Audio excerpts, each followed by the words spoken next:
नमस्कार, नियोजन competition cracker channel में आपका स्वागत है। देखते हैं आज की महत्वपूर्ण खबरें। चुनावी बॉन्ड पर अदालत सख्त, सियासत गरमाई। लोकसभा चुनाव 2024 महासमर के लिए तारीखों का ऐलान आज। ऋषिकेश में अंतर्राष्ट्रीय योग महोत्सव का शानदार आगाज। रामपुर तिराहा कांड में पीएससी के दो जवान दोषी।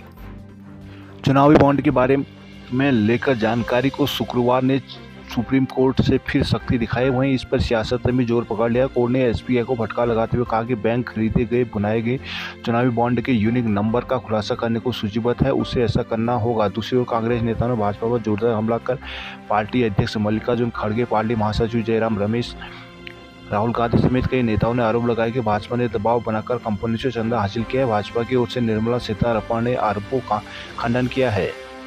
भारतीय निर्वाचन आयोग शनिवार को लोकसभा चुनाव की तारीख को घोषित करेगा। आयोग लोकसभा के साथ साथ 4 राज्यों के विधानसभा चुनाव की भी घोषणा कर सकता है। माना जा रहा है कि लोकसभा चुनाव 7 से 8 चरणों में कराया जाएगा। चुनाव की घोषणा के साथ ही पूरे देश भर में आज आदर्श आचार संहिता लागू हो जाएगी, जिससे पूर्व शुक्रवार को नवनियुक्त निर्वाचन आयुक्त ज्ञानेश कुमार और एसएस संधू ने कार्यभार संभाला। मुख्य निर्वाचन आयुक्त सीईसी राजीव कुमार ने चुनाव सदन में दोनों निर्वाचन आयुक्तों का स्वागत किया। सूत्रों के मुताबिक शुक्रवार को करीब 11 बजे मुख्य चुनाव आयुक्त और अन्य आयुक्तों के अफसरों के साथ अहम बैठक हुई है। इसमें चुनावी तैयारियों की समीक्षा के बाद लोकसभा चुनाव की घोषणा को शनिवार दोपहर 3 बजे तक का वक्त तय किया गया है। चुनाव की घोषणा मुख्य निर्वाचन आयुक्त राजीव कुमार, निर्वाचन आयुक्त ज्ञानेश कुमार और एसएस संधू संयुक्त रूप से करेंगे। रामपुर तिराहा कांड में 30 साल बाद शुक्रवार को कोर्ट ने आंदोलनकारी महिलाओं से दुष्कर्म, छेड़छाड़ व लूटपाट के मुकदमे में पीएससी के 2 जवानों को दोषी करार दिया है। कोर्ट ने सजा के लिए 18 मार्च की तिथि नियत की है। कोर्ट ने सीबीआई से पूछा कि पीड़िता को सरकार से कोई मुआवजा मिला या नहीं। इस संबंध में सीबीआई को 18 मार्च से पहले रिपोर्ट देने का आदेश दिए गए। सुनवाई के दौरान पीएससी से रिटायर दोनों आरोपी कोर्ट में मौजूद थे। 2 सिद्ध होते पुलिस ने दोनों को हिरासत में ले लिया। अक्टूबर 1994 की रात उत्तराखंड राज्य की मांग को लेकर दिल्ली जा रहे आंदोलनकारियों को पुलिस ने रामपुर तिराहे पर रोक लगाए थे। आरोप है कि टकराव होने में पुलिस ने फायरिंग की, जिसमें 7 आंदोलनकारियों की मौत हो गई थी। आंदोलनकारी महिलाओं ने छेड़छाड़ और दुष्कर्म का आरोप भी लगे थे। इस प्रकरण में हाईकोर्ट के आदेश पर सीबीआई की तरफ से 7 मामले दर्ज किए गए। डीजीसी राजीव शर्मा, एडीजीसी परविंदर सिंह और सीबीआई के लोक अभियोजक तारा सिंह मीणा ने बताया कि एक पीड़िता से दुष्कर्म, छेड़छाड़ व लूट के मुकदमे पर अपर जिला और सत्र न्यायाधीश कोर्ट नंबर 7 के न्यायाधीश शक्ति सिंह की कोर्ट में सुनवाई चल रही थी। 1 मार्च को कोर्ट में सुनवाई पूरी की गई थी। शुक्रवार को कोर्ट ने आरोपी 41वीं वाहिनी पीएससी के सेवानिवृत्त जवान मिलाप सिंह निवासी गाँव ओरची, थाना निधौली कला, जिला एटा व वीरेंद्र प्रताप सिंह निवासी गाँव गौरी कोटिया घरों से, थाना पथरा बाजार, जिला सिद्धार्थनगर को दोषी करार दिया है। न्यायाधीश शक्ति सिंह ने सजा के 18 मार्च की तिथि तय की है। पीड़िता को सरकार से मदद या मुआवजा मिला अथवा नहीं, इस संबंध में सीबीआई को कोर्ट से रिपोर्ट दाखिल करने के भी आदेश दिए गए हैं। मंसूरी में नियम कायदे ताक रखकर उड़ा हेलीकॉप्टर। 1 करोड़ की ड्रग लेकर उत्तराखंड पहुंचे 2 लोग धरे। सोशल मीडिया में वर्दी में फोटो अपलोड न करें पुलिसकर्मी। यूसीसी का मैरिज रजिस्ट्रेशन पोर्टल 1 माह में होगा तैयार। पहाड़ों की रानी मंसूरी में मानकों को ताक पर रखकर हेली सेवाओं का संचालन किया जा रहा है, इससे वन्य जीवों को भी खतरा है। वन विभाग ने मंसूरी वाइल्ड लाइफ सेंचुरी के ऊपर बिना चीफ वाइल्ड लाइफ वार्डन की अनुमति के हेलीकॉप्टर उड़ा रही कंपनी के खिलाफ केस दर्ज किया। साथ ही कंपनी को नोटिस भेजकर स्पष्टीकरण भी मांगा गया। दरअसल wild life institute of India की गाइडलाइन के अनुसार किसी भी सुरक्षित वन क्षेत्र के ऊपर बिना चीफ वाइल्ड लाइफ वार्डन की अनुमति के हेलीकॉप्टर या ड्रोन नहीं उड़ाया जा सकता, जबकि इसके आसपास भी कम से कम 600 मीटर की ऊंचाई में हेलीकॉप्टर या ड्रोन उड़ाया जा सकता है। लेकिन पिछले कुछ दिनों से मंसूरी में विनोद वाइल्ड लाइफ सेंचुरी के ऊपर बिना अनुमति व तय मानक से नीचे एक निजी कंपनी हेलीकॉप्टर उड़ा रही है, जिसकी जानकारी मिलने के बाद वन विभाग ने इसकी पड़ताल की। वन विभाग की ओर से हेली कंपनी के खिलाफ वाइल्ड लाइफ प्रोटेक्शन एक्ट के तहत H2 केस काटा है। साथ ही कंपनी को नोटिस भेजकर बिना अनुमति व मानकों से नीचे हेलीकॉप्टर उड़ाने पर स्पष्टीकरण भी मांगा है। बिनोग रेंज के रेंजर हेमंत बिष्ट ने इसकी पुष्टि की और कहा कि मामले की विवेचना की जा रही है। देहरादून वर्दी पहनकर ड्यूटी के दौरान सोशल मीडिया पर फोटो वीडियो अपलोड करने वाले पुलिसकर्मियों पर आईजी गढ़वाल रेंज करण सिंह नगलयाल ने आपत्ति जताई है। उन्होंने हिदायत दी कि सोशल मीडिया के अनावश्यक उपयोग से पुलिसकर्मी बचें और उनके लिए जारी गाइडलाइन का पालन करें। वहीं पुलिस कार्यालय में तैनात इंस्पेक्टरों को महत्वपूर्ण केसों की जाँच कराने का भी निर्देश दिया है। समान नागरिकता संरक्षण नियमावली तैयार करने के लिए गठित कमेटी ने शादी रजिस्ट्रेशन के लिए प्रस्तावित पोर्टल को 1 माह में तैयार करने की डेडलाइन तय की है। कमेटी अगले 3 महीने में अपना काम पूरा करने की तैयारी में है। सरकार की ओर से बनाई गई समान नागरिकता संहिता अब सभी कानूनों औपचारिकता को पूरा कर कानून का रूप ले चुकी है। अब इसे लागू करने के लिए नियमावली पर काम चल रहा है। इस काम के लिए सरकार पहले ही मुख्य सचिव शत्रुघ्न सिंह की अध्यक्षता में कमेटी का गठन कर चुकी है। कमेटी की दूसरी बैठक शुक्रवार को हुई है, जिसमें तय किया गया कि सर्वोच्च प्राथमिकता शादी, तलाक, पंजीकरण और लिव इन रिलेशनशिप की घोषणा के लिए बनाए जाने वाले पोर्टल को दी जाएगी। शुक्रवार को बैठक में कमेटी के सदस्य एडीजी अमित सिन्हा की ओर से इस पर प्रस्तुतिकरण भी दिया गया। उत्तराखंड में बेरोजगारी दर आधी, मुख्यमंत्री। आचार संहिता लगने से पहले 1827 पदों पर निकली भर्ती। परिवहन कारोबारियों को राहत, बस संचालन को 13 नए रूट खुले।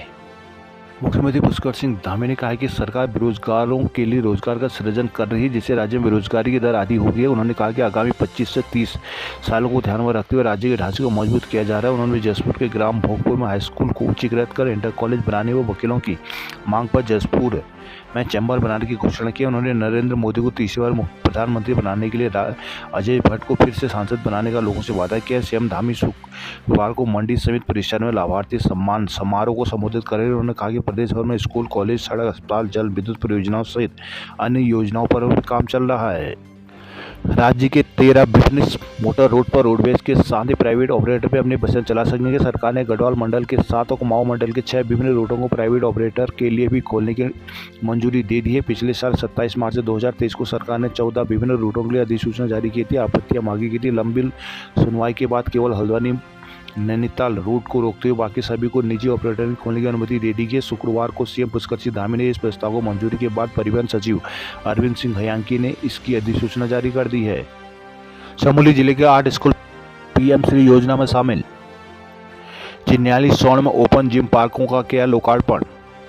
चमोली जिले में पीएम श्री के लिए 8 नए विद्यालयों का चयन किया गया है। योजना के तहत जिले के कुल 23 विद्यालय चयनित हो चुके हैं। इन विद्यालयों को मॉडल स्कूल के रूप में विकसित किया जाएगा। योजना के तहत द्वितीय चरण में जिले के 7 माध्यमिक और 1 प्राथमिक विद्यालय को चयन किया गया, जिसमें GIC Gawan Devaldhar, GIC Pipalkoti, GIC Gauchar, GIC Rolti, GIC Nandanagar, GIC Joshimath, GIC Nandasain और प्राथमिक विद्यालय थराली बाजार शामिल है। जबकि पहले चरण में योजना के तहत 11 माध्यमिक और 4 प्राथमिक विद्यालयों का चयन किया गया था।